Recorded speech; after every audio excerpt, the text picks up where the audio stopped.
According to Politico, Democrats are already planning to use the GOP's dissent on stimulus checks for midterm attack ads, portraying Republicans as willing to cut taxes for the rich, but too stingy to cut checks for Americans who are struggling during the pandemic. And in an effort to avoid mistakes the Obama administration's made, Team Biden gearing up to pass a hefty relief bill, which now may include even a raise in the minimum wage. Democratic strategist, owner of JC Strategies, Jennifer Holsworth-Karp, and Senior Director of Policy at the Conservative Partnership Institute, Rachel Bovard, they join us now to discuss the administration's plan and more. Rachel, let me start with you because I think this is really interesting, which is that how the right has to position itself on this is going to be very precarious. Because if you look at much of the polling around the stimulus bill, we're talking in the 75th to 85th percentile range. And if not a single Republican does vote for that bill, regardless of whether it does include some stuff that they can object to, on a public perception level, it could be disastrous whenever it comes to the midterm elections. How do you think they should be thinking about that, especially given that the Biden team is now telegraphing, they're like, we're going to go on a bus tour and campaign against you? Yes, the message of unity. Yeah. I do think for Republicans, they are in a precarious position. And I think a lot of this comes down to how they break out this vote. Democrats are going to try very hard to put it all in one piece of legislation.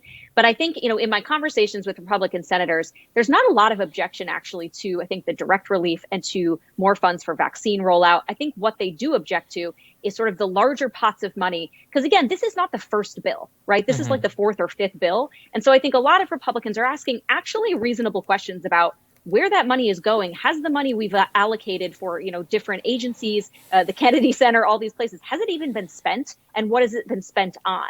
And I think their base is receptive to that point, because if you remember the 2009 stimulus and kind of the things that unpacked from there, there was a lot of people, corporations getting bailouts, some corruption, some bad contracts. So I think that's what they're asking questions. So from a procedural matter, I think, look, if I were Mitch McConnell, I'd yank those checks out of that bill. I'd have a separate vote on that. I'd have a separate vote on vaccine resources, and I'd push the rest of it to a separate bill. Chuck Schumer will fight him on that, but he has the right to do it.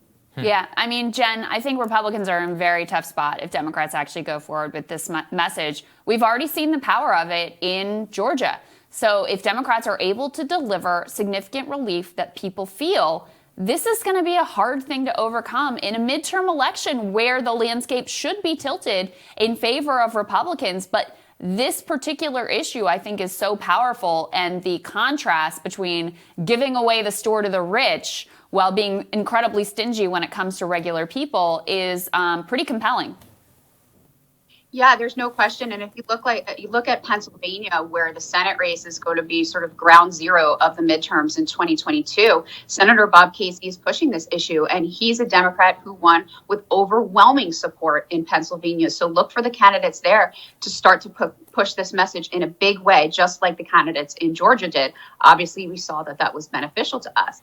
It can be a double-edged sword, though. And I think what we're going to have to decide whether this is the message that we're going to push in 2022. 2 years is a long time in politics. We know that after the big stimulus bill in 2009 under President Obama, we started to push that message in 2010, and the recovery did not go quite as planned. It was slow. Now, that was no fault of the Obama administration, but they were stuck with the messaging that they pushed, and voters punished us in the midterms in 2010. That, coupled with Obamacare and the entire fight and the bad faith arguments that came out about that, really hurt Democrats for a decade, for a generation. And so I think that if we do put this message, we have to make sure that it's timely, we have to make sure that it's truthful, and we have to make sure that the recovery is starting to work the way that we are intending it with these checks. I think the check should have been much bigger. I think that could have possibly shielded us from some of this criticism going into 2022.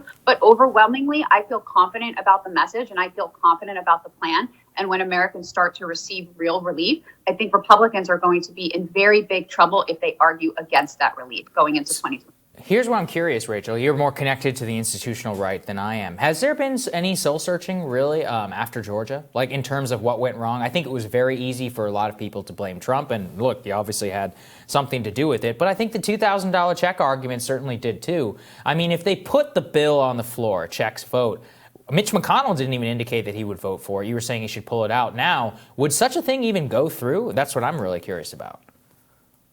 Well, I mean, there's been approximately zero soul searching because this is the Republican Party. Right, That's not something we really do well. Yeah. But I do think, like, in closed rooms and away from sort of the party machine, I think you do see senators that are like, look, we fumbled this. And I think a lot of them want to blame it on Trump. Rightly or wrongly, it also is convenient because it forces them to not have to deal with their own sort of the problem they had here. So I do think that if you put this on the floor, you'd see a fair amount of Republicans, I think, come out in support of it. I do think that at this point, they've learned a little bit of a lesson here, and it is a political calculation for them. And to be honest, like, the American people deserve this money much more than I think, some mayor's buddy who's going to get it in his state and local bailout.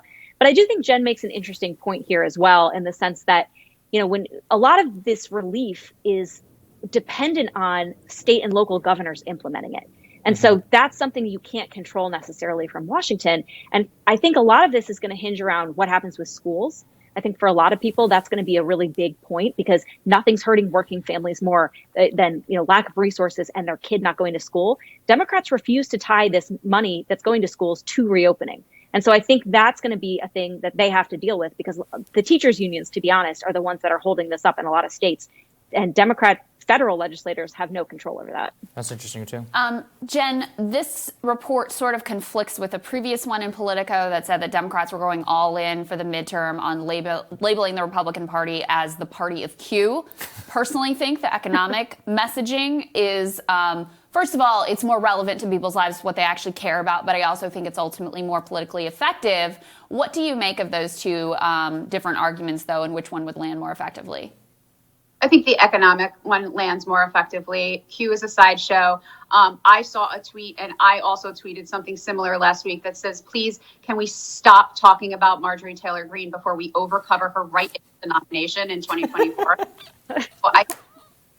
If we stop talking about Q, that's not to mention that it's not to dismiss the fact that it's a huge problem in current American politics. It is a cult that I think family members of these individuals need to make sure that they are paying attention to, sure that they're not continuing to be turned into extremists online.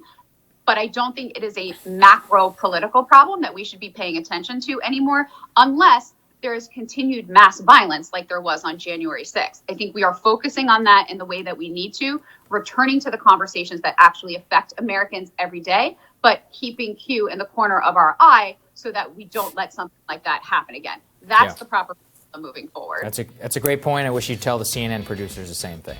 Okay, guys, thanks for joining us. Appreciate it. Thank you. Thank you. We'll have more rising for you after this.